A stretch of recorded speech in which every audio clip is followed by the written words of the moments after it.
इतना तप कर कि हद हो जाए कि यमराज भी तेरा खाता रद्द कर दे। कृष्णा छलियाँ हैं, मतलब टू बी ऑनेस्ट वो आपके साथ खेलते हैं, मतलब राधा रानी बिल्कुल कृपा करती है। वृंदावन में आने के बाद ना आपका ना सबसे बड़ा नेचर बहुत डेवलप होता है। तो ये कह सकते हैं कि ये है जो आपको गोलोधाम ले जाएगा, और भगवद गीता ये है जो आपको वहाँ पे सेवा दिलाएगा। हरे कृष्णा। बचपन में सुने महान कीर्तनिया से कीर्तन और उसके बाद मिला कृष्ण भक्ति का प्रेम, कृष्ण भक्ति का रस। कैसे मिला, कैसे भक्ति की शुरुआत हुई, आइए हम बात करते हैं प्रभु जी से। हरे कृष्णा। हरे कृष्णा माता जी। क्या नाम है आपका? अभी जस्ट इनिशिएशन हुआ है, तो मेरा नाम पड़ा है मधुर श्याम दास, और गुरुदेव हैं हिज ऑनेस लोकनाथ स्वामी महाराज। तो उनकी कृपा से आज मुझे भक्ति और जो भक्ति का सेवा है वो मुझे करने का मौका मिला है। वाह, बहुत बहुत अभिनंदन आपको, क्योंकि आपने एक नई जर्नी की शुरुआत करी है और इस जर्नी के बारे में हम बहुत डीपली बात करने वाले हैं आज। सबसे पहले आपके बैकग्राउंड के बारे में हमें कुछ बताइए, तत्पश्चात हम इस जर्नी पे ज़्यादा फोकस करेंगे। जी माता जी। माता जी, मेरा जन्म तो दिल्ली में हुआ था, फिर दिल्ली से हम नोएडा आ गए थे। नोएडा में फिर जो मेरे फादर थे वो सर्व करते थे, उस टाइम उनका फूड फॉर लाइफ में वहाँ पे सेवा था, उस टाइम वो सेवा करते थे।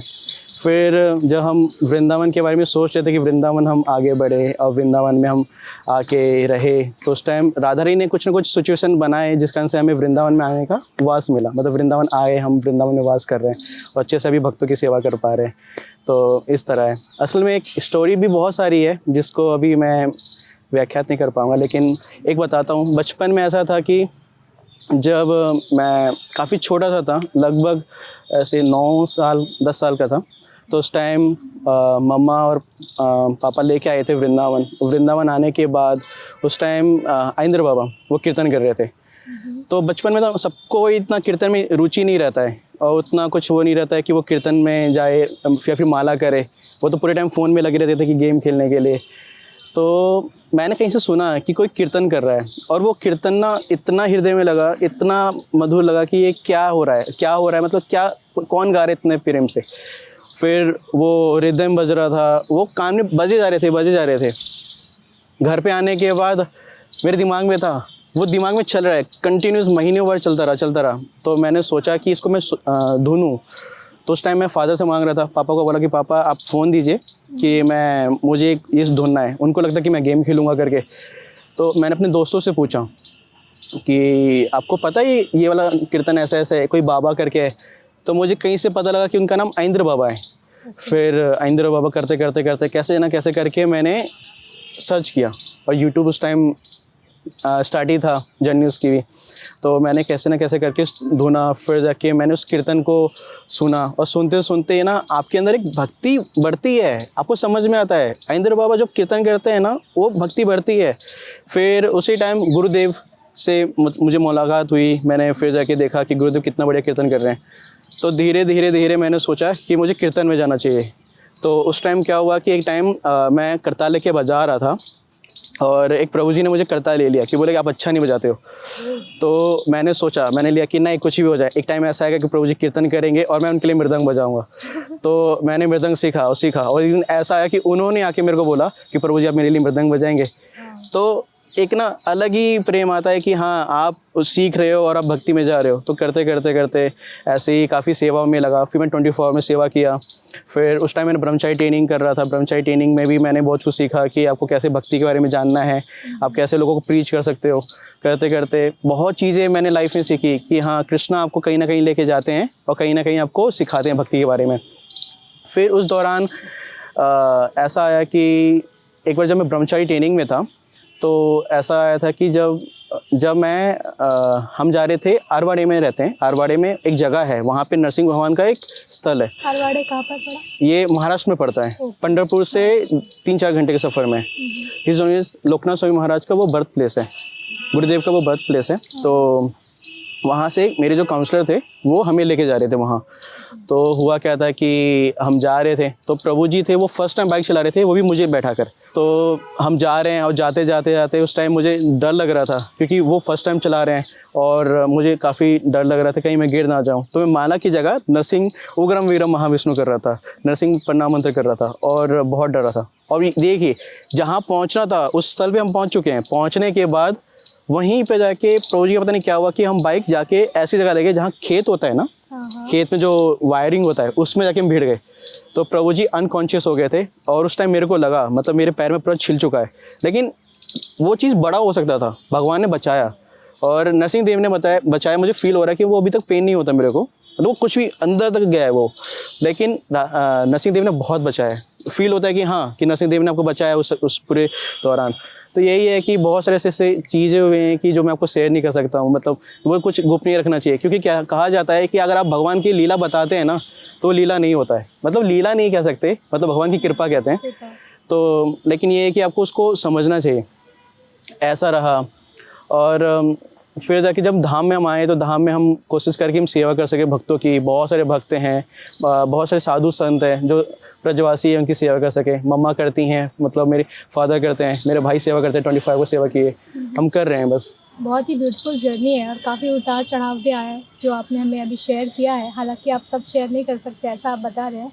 बिल्कुल ये अंडरस्टैंडेबल है कि बहुत सारी ऐसी चीज़ें जो भगवान की लीलाएं होती हैं वो हम शेयर नहीं कर पाते।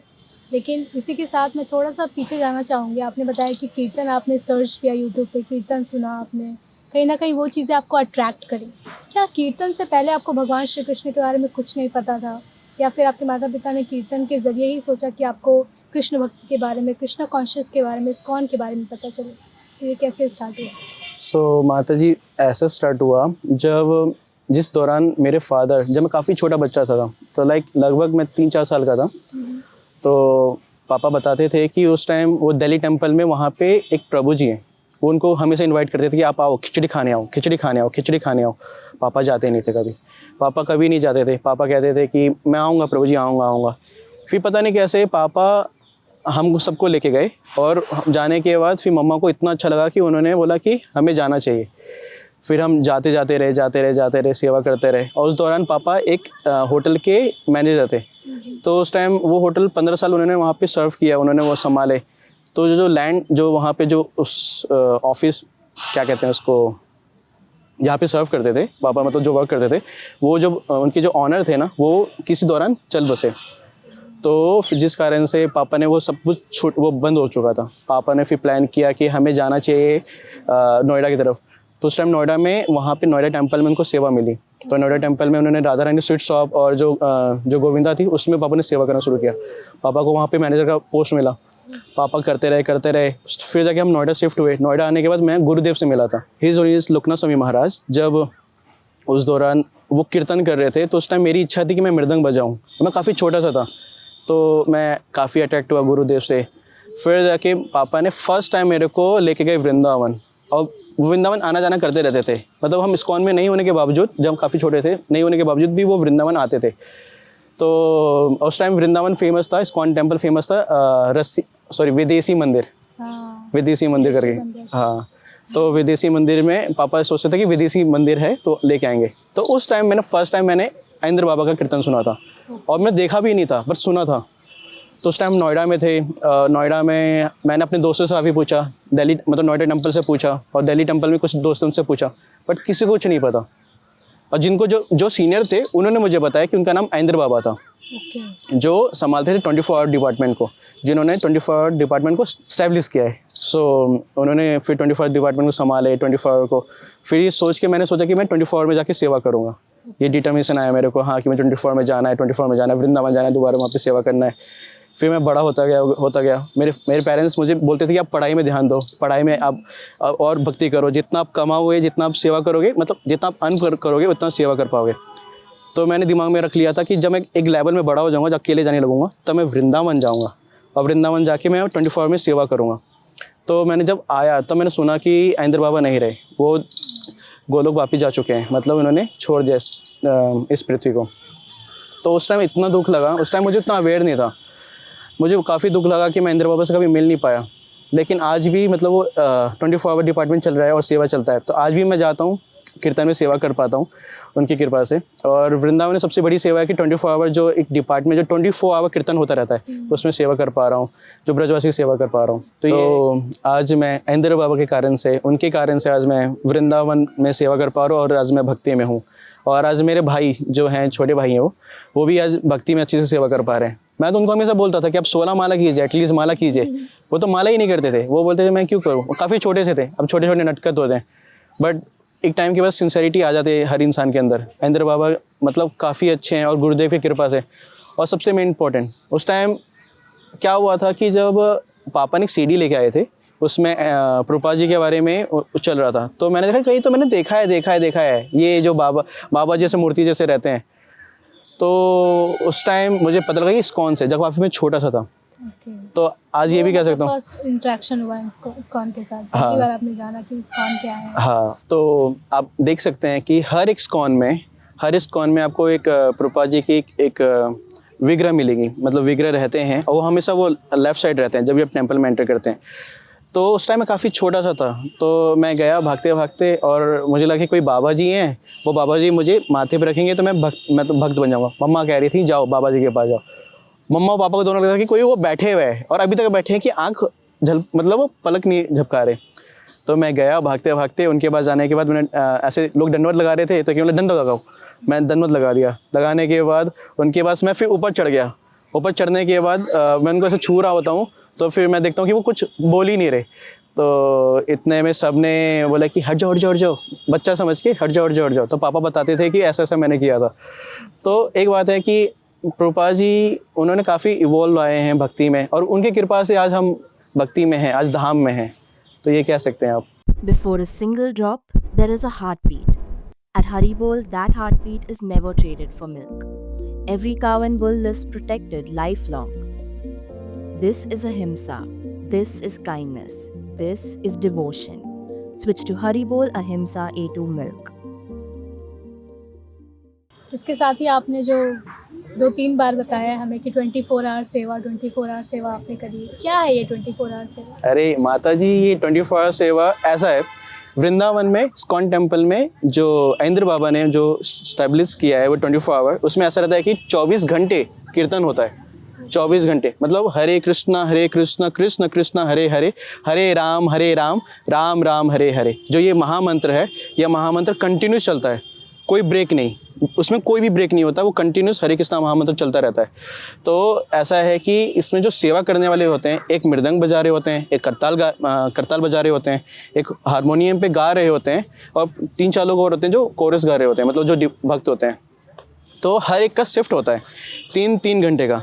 3 घंटे के बाद फिर कोई और डिवोटी 3 घंटे करेंगे, तो ये 24 घंटे होता है, पूरे 24 घंटे। ये सारे मंदिर में होता है कि किसी पर्टिकुलर जगह पर, या सिर्फ वृंदावन इस्कॉन में या मायापुर इस्कॉन में? ये वृंदावन में और जगह होता है ये नहीं पता मेरे को, वृंदावन में काफ़ी जगह मैंने देखा है, लेकिन अपने इस्कॉन टेम्पल में मुझे पता है कि यहाँ पे हर एक 24 घंटे मतलब पूरे 24 आवर कीर्तन होता रहता है। पूरे 24 आवर में 24 मतलब हर एक जो भी डिवोटी कीर्तन करने आते हैं, वो हाफ एन आवर का कीर्तन स्लॉट रहता है उनका, वो सेवा करते रहते हैं। कोई कीर्तन प्रभु जी कीर्तन करेंगे हाफ एन आवर, फिर कोई और डिवोटी आके करेंगे, तो ये पूरे 24 आवर कीर्तन रहता है। तो इसमें मैं सेवा करता था, मेरा बस यही सेवा था कि मैं मृदंग बजा सकूं और अच्छे से मैं इंद्र बाबा को और कृष्ण बलराम की मतलब सेवा कर सकूं, तो मैं कर ही रहा था उस टाइम। बहुत ही अच्छे से हमें आपने डिस्क्रिप्शन में बताया कि 3-3 आवर का स्लॉट होता है और हर भक्तों को मौका मिलता है कि वो मृदंग बजा सके, अपनी अपनी जो सेवा है इस 24 आवर सेवा में वो करते हैं। जी माता जी। मैं आपके बारे में इसमें ऐड करना चाहूँगी और जानना चाहूँगी कि क्या आपको कभी ऐसी परिस्थिति आई कि आपको रात में आपको ये सेवा मिली हो कीर्तन करने की? हाँ माता जी, देखिए जितने भी सेवा करने वाले होते हैं उनको 1 मंथ के लिए सेवा मिलता है। अभी स्लॉट का टाइमिंग चेंज हो चुका है ये तो नहीं पता, बट ऐसा रहता है कि जो भी सेवा करने वाले आते हैं उनको 1 मंथ के लिए मिलता है। तो देखिए माता जी, ऐसा है 1 to 4 और 4 to 7 मतलब कि 3 आवर्स का गैप रहता है हर किसी में। तो मैंने एक बार सेवा किया था जिसमें ऐसा था कि 1 to 4 था, जिसमें 1 to 4 में ऐसा रहता है जिसमें ज़्यादा जितने भी डिवोटीज रहते हैं नाइट टाइम में, तो बिल्कुल शांति रहती है। और वृंदावन में ना मेन चीज़ है आपकी साधना बहुत इम्प्रूव होती है। और रात के वक्त ना मैं और कुछ मेरे जो मित्र थे, जो भक्त प्रभु थे बहुत अच्छे सारे, तो उनके साथ मैं रात को कीर्तन करता था। कीर्तन करने के बाद हमें बहुत आराम से कीर्तन करना होता था। कीर्तन करने के बाद फिर मैं कीर्तन सेवा होने के बाद मैं अपना आराम से नींद्रा अपना कंप्लीट करता था। फिर जाके मैं टाइमिंग में उठ जाता था। उठने के बाद हम अपना माला, अपना सेवा जो भी है मेरा, और अलग सेवा भी मिलता था, प्रसादम, सब कुछ मेंटेन होता था। मतलब है कि कृष्णा आपको हर चीज़ प्रोवाइड कर देते हैं, तो प्रसादम अच्छा होता है, यहाँ पे आपकी साधना हो जाती है। और वृंदावन में आने के बाद ना आपका ना सबसे बड़ा नेचर बहुत डेवलप होता है, आपके अंदर भक्ति भाव आती है। तो यहाँ पे है। ऐसा कह सकते हैं कि रात की साधना, रात में जो आपकी सेवा रहती है, उस सेवा की वजह से कभी आपकी साधना डिस्टर्ब नहीं हुई? नहीं, कभी डिस्टर्ब नहीं माता जी। रात की मतलब ये है कि कभी अगर फीवर हुआ वो सब, वो कभी ऐसा रहता है कि ना आप आराम से जाओगे, आप जाओगे, आपकी सेवा करना है, कभी ऐसा फील नहीं होगा कि आप बीमार हो चुके हो, कभी नहीं। और वृंदावन में जो इंसान बीमार होता है ना, मैंने चीज़ देखा है, वो उससे कर्मा निकल रहे होते हैं, मतलब वो बहुत, और वो भी 2 दिन के लिए होगा, फिर बाद में ठीक हो जाता है। मतलब कि भगवान चाहते हैं कि आप कुछ समय अपनी प्योरीफिकेशन करो और आप खुद रिपेयर हो जाते हो। मतलब कृष्ण आपको हमेशा रेडी रखते हैं। बहुत ही अच्छे भाव हैं आपके, क्योंकि हर एक चीज़ में कृष्णा का मोटिव देखना, राधा रानी का मोटिव देखना, ये बहुत कम लोग कर पाते हैं जो आप कर रहे हैं। क्योंकि हर एक चीज़, हर एक ऑब्स्टेकल में आप बता रहे हैं कि ये राधा रानी की मर्सी है, ये कृष्णा की प्लानिंग है कि कृष्णा हमें क्या देना चाहते हैं, बेस्ट चीज़ प्रोवाइड करवाना चाहते हैं। इसी के साथ बात करना चाहूँगी इस्कॉन के उस डायरेक्शन के बारे में जहाँ आपने फ़ील किया हो कि हाँ, इस्कॉन के प्रति लगाव मेरा बढ़ रहा है, इस सेवा से मैं इस्कॉन से ज़्यादा जुड़ पा रहा हूँ। कब ऐसा फाइनली आपको फील हुआ कि हाँ, मुझे पूरी तरह इस्कॉन से जुड़ना चाहिए, इस्कॉन की जो फ़िलॉसफी है उसको फॉलो करने की कोशिश करनी चाहिए? 24 आवर सेवा से पहले हुआ या उसके बाद हुआ? आई थिंक ये 2017 की बात है। उस टाइम काफ़ी मैं छोटा सा था, बट ज़्यादा ही नहीं, मे बी हम गोना लाइक 18-17 के आसपास होंगे। तो 12th के दौरान काफ़ी प्रेशर था कि आपको 12वीं कंप्लीट करनी होती है, 12th में आपको पास होना पड़ता है, वरना फिर फेल हो जाने के बाद दोबारा आपको 12th काफ़ी दिक्कतें आती हैं।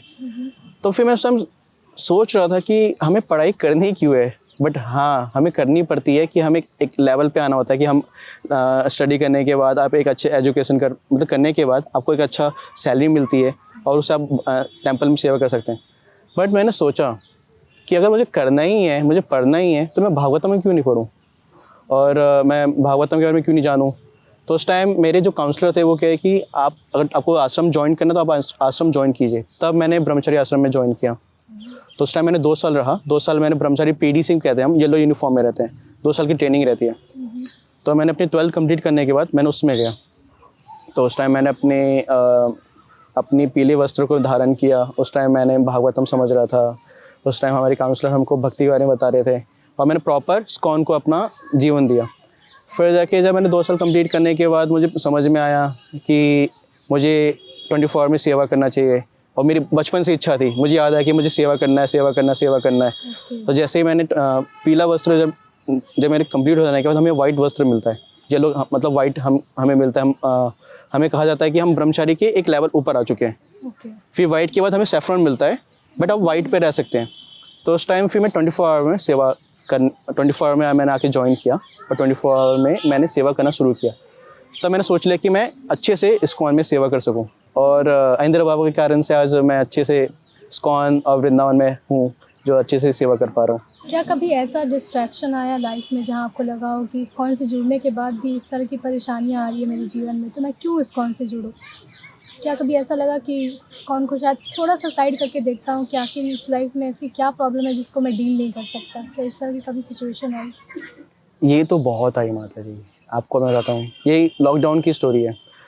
हुआ क्या था कि जब 24 आवर्स के बाद फिर उस टाइम मेरे फादर ने, हमने एक नया बिज़नेस खोला था और वो रेस्टोरेंट था हमारा। तो रेस्टोरेंट के टाइम हमने काफ़ी अच्छा अर्न कर रहे थे, काफ़ी अच्छा सब कुछ चल रहा था और 2 साल तक हमने बहुत अच्छा अर्न किए। अर्न करते करते करते इतने में लॉकडाउन आया और लॉकडाउन के टाइमिंग में ऐसा हुआ था कि हमारे पे पता नहीं कैसा, लेकिन जो भी था सब कुछ चला गया और उस टाइम ऐसा अर्निंग थी, सब कुछ चला गया। ऊपर से हमारे पास हमारा खुद एक घर था, हमने उसको रेंट पे रखे थे, वो भी हमारे से हाथ से चला गया। तो उस टाइम मैं सोच रहा था कि कृष्णा ये क्या हो रहा है, मतलब कि क्यों जा रहा है। मैं उस टाइम पूछ रहा था कि क्यों हो रहा है। हम एकदम मतलब पेंडेमिक ऐसा कंडीशन आया थे कि हम काफ़ी चीज़ें हम झेल रहे थे। तो उस टाइम हम सोच रहे थे कि क्या करें, क्या ना करें। सेवा हो से मन भर चुका था। मैं सोचा इस्कॉन में जाके क्या सेवा करूं, वो भी सही से सेवा नहीं कर पा रहे थे और बहुत दिक्कतें आ रही थी। मतलब कि लक्ष्मी की काफ़ी दिक्कतें होने लगी थी। पता नहीं कैसे करके, कुछ भी पता नहीं कैसे करके पापा ने बोला चलो वृंदावन और वृंदावन चलते हैं। पापा ने गाड़ी निकाले, मैं, मम्मी, पापा और मेरे भाई, हम बैठे और हम निकल पड़े। और वृंदावन जैसे हम निकले, हमें पता नहीं हम कहाँ जाएंगे, कहाँ रुकेंगे, क्या ऐसा, क्योंकि वृंदावन में उस टाइम कहीं रुकने के लिए जगह नहीं था, क्योंकि होटल बंद थे लॉकडाउन के कारण से। कहीं नहीं, और पूरा हाईवे खाली था। हमने कैसे ना कैसे करके, और उस टाइम एक प्रभु जी तो बहुत सीनियर थे, उनकी मतलब पहुंच थी अच्छी खासी, तो उन्होंने हमें पास दिला दिया था कि हम हाईवे जा सकते हैं। तो हम फिर मेरा माला से छूट चुका था। मैंने ब्रह्मचारी ट्रेनिंग करने के बावजूद, 24 आवर में सेवा करने के बावजूद, लेकिन ऐसा था कि सब कुछ मैंने माला छोड़ दिया, ना माला कर रहा था, ना भागवत में कुछ इंटरेस्ट कुछ भी नहीं था, कुछ भी नहीं, मतलब कि मैं एकदम से ना ऐसा हो चुका था कि ना कृष्णा पे बिलीव करना छोड़ दिया था। रियली? हाँ, कि ऐसा भी कुछ हो सकता है। मैंने कहा कि ये सब शायद ऐसा ही है, सब कुछ छोड़ दिया। फिर जाके जब हम वृंदावन आए ना, वृंदावन आने के बाद मुझे पता नहीं था कि पिताजी ने उन्होंने एक जगह उन्होंने रेंट पे लिया हमने, फिर वहीं पे रुके। मैं 24 आवर यहाँ पे दोबारा हो गया।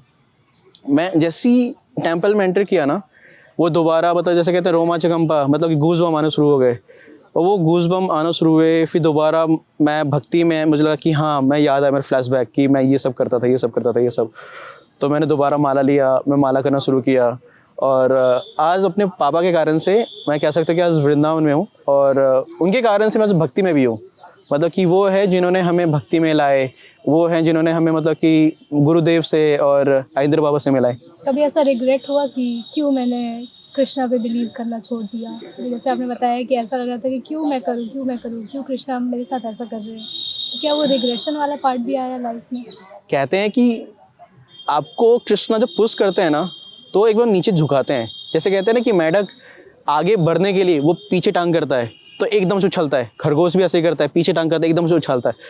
तो वो जो रिग्रेट हुआ ना, उस रिग्रेट कारण से आज ना मेरी भक्ति बहुत आगे बढ़ी है। मतलब मैं अभी खुद कोशिश करता हूँ कि अपनी भक्ति को आगे बढ़ाऊँ, मतलब कि ज़्यादा ज़्यादा माला कर सकूँ, ज़्यादा ज़्यादा भक्तों की सेवा कर सकूँ, और कोशिश करता हूँ कि निम्र बनूँ। मतलब कि एक्चुअली हर इंसान के अंदर क्रोध रहता है, मेरे अंदर भी बहुत है। मैं कोशिश करता हूँ कि मैं झुकूँ हर इंसान के सामने, झुकूँ उनसे, और उनसे मैं प्रे करूँ कि आप मेरे लिए प्रे करो, प्रार्थना करो कि मैं और भक्ति में आगे बढ़ सकूँ। तो ये है कि हाँ, कृष्णा ने जब मैंने बिलीव करना छोड़ा था, तो उन्होंने मेरे को एकदम से पुश किया। और हम जब वृंदावन में आए, तो आपको पता ही है, वृंदावन में आने के बाद इंसान दो ही चीज़ करता है, यहाँ पे आके अच्छे से प्रसाद खाता है, पूरा वृंदावन का भ्रमण, और फिर भजन करता है।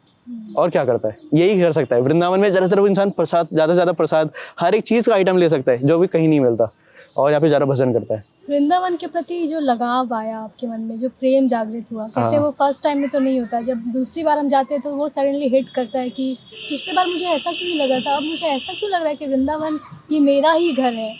वो वाला जो एक पार्ट है आपकी लाइफ में, उसे थोड़ा शेयर कीजिए, ताकि जो भक्त आपको देख रहे हैं वो समझ पाए कि कैसे कृष्णा से जो प्रेम है वो आपको इतना ज़्यादा उनके प्रति आगे बढ़ाता है कि आपको वृंदावन आने का जो मौका मिला उसमें भी आप कृष्णा की मर्सी ढूंढने लगते हैं। तो आई थिंक ये 2018 की बात है। उस टाइम मैं खुद से मैंने प्लान करा था कि मैं वृंदावन जाऊंगा। मैंने ब्रह्मचारी ट्रेनिंग कंप्लीट करने के बाद मैंने बोला कि 24 में ज्वाइन करना है मुझे। तो मैं वृंदावन आया, मैंने यहाँ पे सर्व किया 24 आवर में। सर्व करते एक टाइम ऐसा हुआ कि मुझे घर जाना पड़ा किसी कारणवश।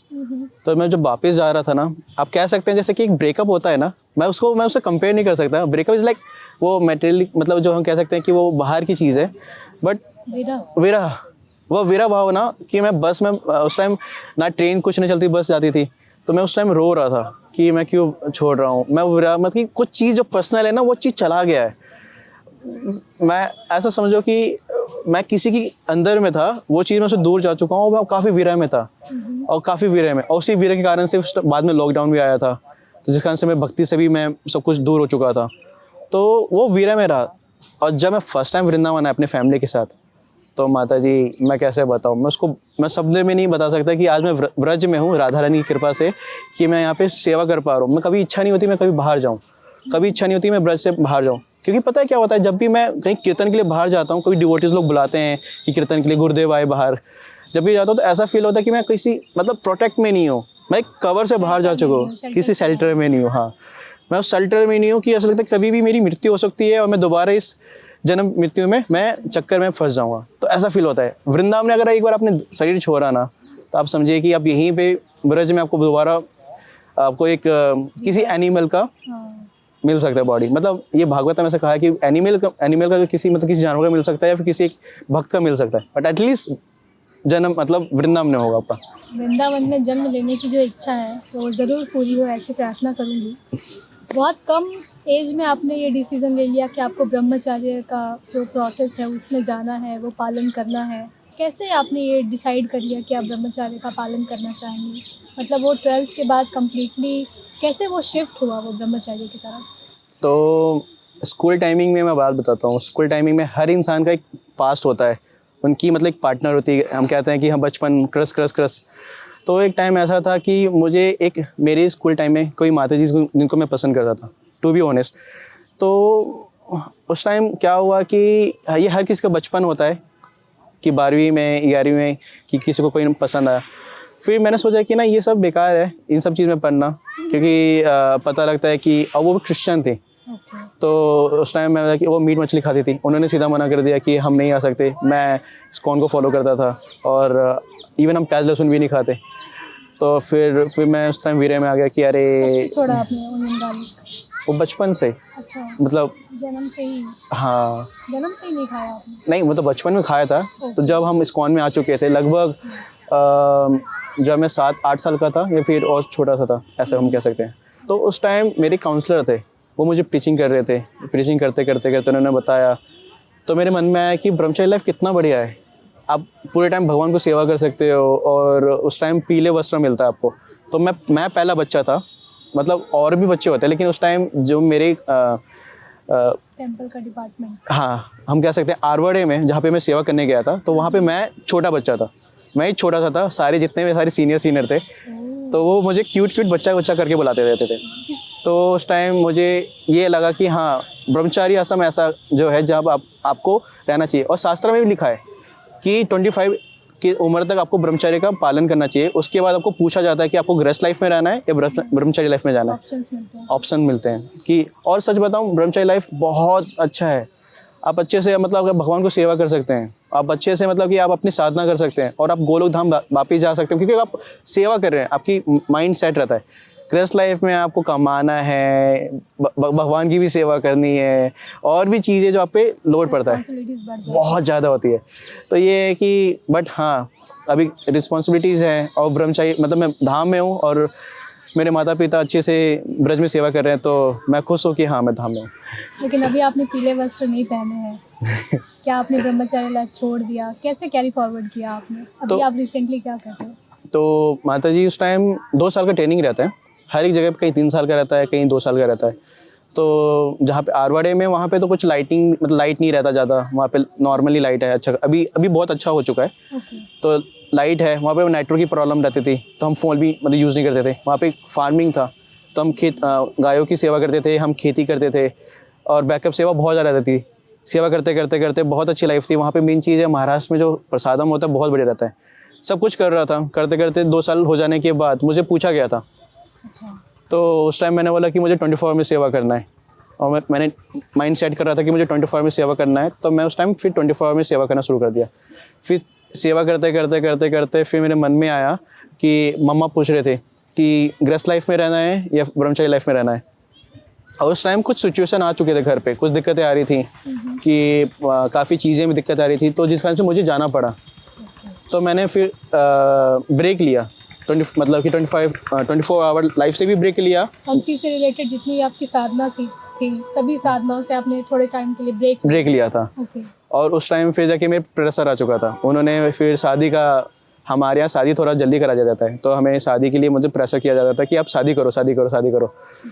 तो मैंने उस चीज़ को कैसे करे टाला। आज मैं खुश हूँ कि वो चीज़ टाल के आज मैं काफ़ी आगे बढ़ चुका हूँ और काफ़ी अभी आगे मैं अच्छे से भक्ति कर पा रहा हूँ। क्योंकि क्या होता है कि जब शादी करने के बाद एक रिस्पॉन्सिबिलिटीज़ आ जाती है, तो मैंने उस पीले वस्त्र को भी मैंने छोड़ दिया था। कंप्लीट होने के बाद फिर जाके मैंने 24 को छोड़ा। 24 को छोड़ने के बाद फिर जाके भक्ति से भी सब कुछ छूट चुका था। तो मैंने जैसे बताया था कि भगवान ने कुछ ना कुछ प्लानिंग करके रखे होते हैं कि आपको पुश करने के लिए, तो उन्होंने मेरे को पुश किया, लॉकडाउन में पुश किया और जाके आज ब्रज में हम सेवा कर रहे हैं और आज मैं ब्रज में अच्छे से भक्ति कर पा रहा हूँ। अभी मैं कर रहा हूँ और ज़्यादा से ज़्यादा कोशिश कर रहा हूँ कि और ज़्यादा से ज़्यादा करूँ। कोशिश करता हूँ कि अगर आपको ब्रज में आना है, मैं एक चीज़ बताता हूँ, अगर आपको ब्रज में आना है तो कोशिश कीजिए यहाँ पे धाम में जितने भी ब्रजवासी उनकी सेवा कीजिए। प्रॉपर ब्रज के रहने वाले हैं। प्रॉपर ब्रज के रहने वाले उनकी सेवा कीजिए। आप कोशिश कीजिए कि आप 64 माला कीजिए, उससे ज़्यादा माला कीजिए। मैं खुद कोशिश करता हूँ, कभी कभी मेरी 32 होती है, कभी कभी नहीं हो पाती है, मतलब 16 से ऊपर ही जाती है हमेशा। नहीं नहीं ऐसा नहीं कह सकते, कभी कभी 16 होती है, कभी कभी नहीं हो पाती। कारणवश ये होता कि नहीं हो पाती थी। अब जाके मुझे मेरी ये नियम है कि मैं कम से कम 20 माला अपना करूँ, जो गुरुदेव ने दिए हैं 16 माला, और अपना 4 माला की अपनी अपनी फैमिली के लिए कर सकूं, और उससे ज़्यादा से ज़्यादा कर सकूं। नवयोगेंद्र स्वामी महाराज जी कहते हैं कि इतना तप कर कि हद हो जाए कि यमराज भी तेरा खादा रद्द कर दे। मतलब एक कहावत कहते हैं कि तप करते जाओ, माला करते जाओ। तो कोशिश करता हूँ कि और ज़्यादा माला कर सकूँ। और आप वृंदावन की परिक्रमा करो, गोवर्धन की परिक्रमा करो, दंडवती परिक्रमा करो, इतनी परिक्रमा करो कि भगवान बोले कि तू ब्रज आ, तू ही आ रहा है। तो भगवान कृपा करते हैं। तो मैंने किया था, मैंने प्रार्थना किया था कि राधा रानी से कि मुझे ब्रज में बुलाइए, और उन्हें बुलाया। इतनी अच्छी साधना कर रहे हैं आप, काफ़ी सारी सेवाओं में आप जुड़े हुए हैं, साथ ही साथ आपकी जो रिस्पॉन्सिबिलिटीज़ है उसको भी आप संभाल रहे हैं। आगे की जो बात करें, अगर आगे की लाइफ की बात करें, फ्यूचर की बात करें, क्या डिसाइड करके रखा है आपने? किस तरह आप मैनेज करेंगे भक्ति और आपकी जो मटेरियल लाइफ की जो रिस्पॉन्सिबिलिटीज़ है दोनों को? देखिए माता जी, हर इंसान की शौक होती है, मेरी भी शौक है, मुझे बाइक्स बहुत पसंद है। Okay. आपको मैं एक चीज़ बताता हूँ, 29 मार्च को मेरा बर्थडे था। तो उस टाइम मैं नोएडा गया था और गुरुदेव दिल्ली टेम्पल में कीर्तन करने वाले थे। तो कीर्तन करते वक्त मेरे बस मन में आ रहा था कि मैं गुरुदेव से मैं बोलूँ, मतलब कि मैं गुरुदेव के लिए मृदंग बजा सकूँ। और उसी दौरान मेरी इच्छा आ रही थी कि मैं एक बाइक ले सकूँ, और हिमालयन बाइक होती है, काफ़ी मतलब कॉस्टली होती है, ठीक ठाक है, मतलब कि हाँ कि आप डिज़ायर कर सकते हो। तो उस टाइम बस मैं डिज़ायर कर रहा था, तो पता नहीं कैसे कुछ भी हो करके उस दौरान 29 मार्च मतलब उस टाइम मैंने गुरुदेव के लिए मृदंग बजाया। एक अच्छे मृदंग प्लेयर थे, लेकिन फिर भी मुझे उस टाइम मृदंग के लिए मतलब मुझे सेवा मिल चुका। और जैसे मैं घर आया, वापस वृंदावन वापस आया, तो मेरे भाई ने मेरे लिए सरप्राइज़ रख रखा था। हाँ। तो कहते हैं कि राधा रानी बहुत जल्दी सुनती है, हमें डिज़ायर नहीं रखना चाहिए। पता है क्या कहते हैं कि आप जब भक्ति कर रहे होते हो ना, आपको ज़्यादा डिज़ायर नहीं रखना चाहिए, क्योंकि डिज़ायर में ये रहता है कि ना फिर आपकी भक्ति, मतलब ऐसा मेरा कहना है, ऐसा मेरा मानना है कि फिर आप भक्ति करते जाते हो, माला करते जाते हो, और आप डिज़ायर रखते हो, फिर आपकी भक्ति फिर नीचे अप डाउन होते रहते हैं। आप विदाउट डिज़ायर आप सेवा कीजिए, आप माला कीजिए, आप राधा रानी खुद कहेंगी तू मेरा बच्चा है, तू आ मतलब ऐसा। तो राधा रानी की जो रेसिप्रोकेशन है वो आपके साथ ज़्यादा होती है कंपैरेटिवली टू कृष्णा? हाँ, क्योंकि वो ज़्यादा सुनती हैं। ओके। मतलब ऐसा कह सकते हैं कि ना वो हर किसी से कनेक्टेड है। मतलब आप जब कनेक्ट होते हो गुरु से होते हो, मतलब गुरु परंपरा से जब कनेक्ट होते हो ना, तो सुनती हैं। गुरु परंपरा, फिर जाके गुरुदेव प्रभुपाद जी, वो सुनती हैं, क्योंकि उनको पता है कि क्योंकि हम डायरेक्ट उनसे कनेक्ट हैं, और वो बहुत ज़्यादा कृपालु हैं। क्योंकि कृष्णा छलियाँ हैं, मतलब टू बी ऑनेस्ट वो आपके साथ खेलते हैं, मतलब राधा रानी बिल्कुल कृपा करती है, बट कृष्णा बहुत ज़्यादा प्रेम करते हैं। तो है, आप उन सब चीज़ में रहेंगे कि अब आपको जितना भक्ति करेंगे ना, वो उतना आप अटैच रहेंगे। आपको फील होगा कि हाँ कि वो है आपके साथ, आपको फील होगा कोई ना कोई है जो सुनता है। मैं आपको एक सुनाता हूँ जो बरसाने की बात है। तो हुआ क्या था कि बरसाने में ना जंगल में आग लग चुकी थी, साइड में आग लग चुकी थी। तो वहाँ के जो ब्रजवासी थे वो कह रहे थे कि एकदम से बारिश हो गई, और कोई छाया, मतलब कुछ बादल का कुछ नामो निशान नहीं था, एकदम से बारिश हो गया। और वो जो आग था ना, उससे बहुत बड़ा हानि हो सकता था, बहुत बड़ा हानि हो सकता था। बट फिर भी देखिए वो बादल कहाँ से आए, बारिश हो चुका था।